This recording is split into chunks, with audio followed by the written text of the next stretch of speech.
Well, as a bariatric surgeon, I do all of my weight loss operations laparoscopically. So that involves making 5 little tiny punctures and going in with long skinny instruments and camera through trocars and doing all the surgery in a minimally invasive fashion.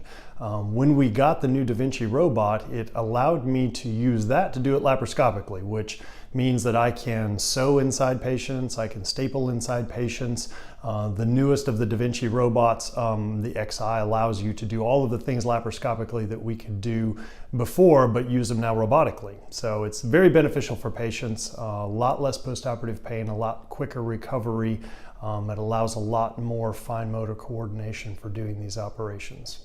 Well, you know, robotic surgery and bariatric surgery have not been coupled together for a very long time. For the most part, you know, we have done bariatric surgery since the 1950s. It has evolved from doing open procedures that involved a big incision and a very long postoperative recovery with a high rate of complications and hernias and wound infections. Then in the 1990s or so, we started, with the advent of laparoscopy, starting to do these bariatric operations laparoscopically, which means a lot less postoperative pain, a lot quicker recovery for patients, and kind of takes out all of the wound complications and hernias from the equation. When we've added the robot to that, we now have a whole lot less postoperative pain. We have quicker recoveries. Patients are getting up the afternoon of surgery. They're requiring a whole lot less narcotics afterwards. They're able to get back to work quicker. They're able to ambulate quicker. It just seems that they bounce back a lot quicker with the advent of the robot being used in bariatrics. Well, and I had been a naysayer of bariatrics with the robot and of the robot itself for a long time. With the newest edition of the robot, however, we now can staple things intracorporeally. So inside the abdomen, we can do staple procedures, and we can sew inside the abdomen. So I decided that I wanted to, normally laparoscopy is very two-dimensional. You insert your instruments into the patient's abdomen, and you can do that with the straight laparoscopic procedures. When you add the robot to that now, you can insert your instruments into the abdomen, and you actually have articulating wrists inside. So before, when I would try to sew inside, it would be pass one thing to one side. It was very two-dimensional, very linear, and very, very limited.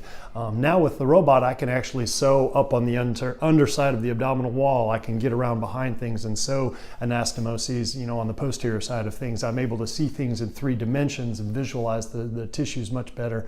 It allows me to be a better laparoscopic surgeon than I could with just the two-dimensional straight laparoscopy.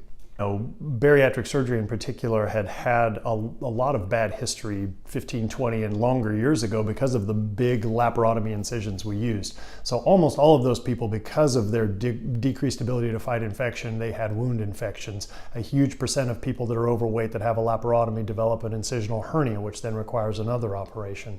So when you tell them that you're going to do this laparoscopically in a minimally invasive fashion, you know, it takes a lot of the fear away. It makes them excited. It makes them, you know, I think a lot of them are in awe of the things that you can do laparoscopically with the robot, and it gets them excited. It makes them realize that they're getting the best of technology to help them in their weight loss journey, or if they're having a general surgery procedure and, you know, repair of their hernia or resection of whatever you're trying to remove.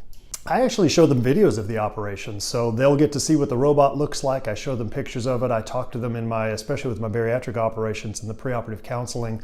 I show them videos of the operations themselves, and I go through them step by step and explain to them what the procedures are and let them see what the robot contributes to. And you know, I think part of bariatric surgery is patient education and information. The more they understand and the more they're in tune with, the more likely they are to succeed. It's, for most people, undergoing a laparoscopic operation or a robotic operation is something that no one's ever experienced. So they have a set of expectations. They think they're going to hurt. They think it's going to be a very morbid thing, and they're going to lay around in the hospital for days and recover, you know, kind of like we used to do in the days of old. So when I come up on the afternoon of surgery and I tell them, hey, we're going to get up and walk in the halls, and then we get out and they're walking around, you know, 3, 4, 5 hours after surgery, and they're taking, you know, Tylenol in a liquid form for their pain control rather than having to take lots and lots of narcotics, I think they're very surprised.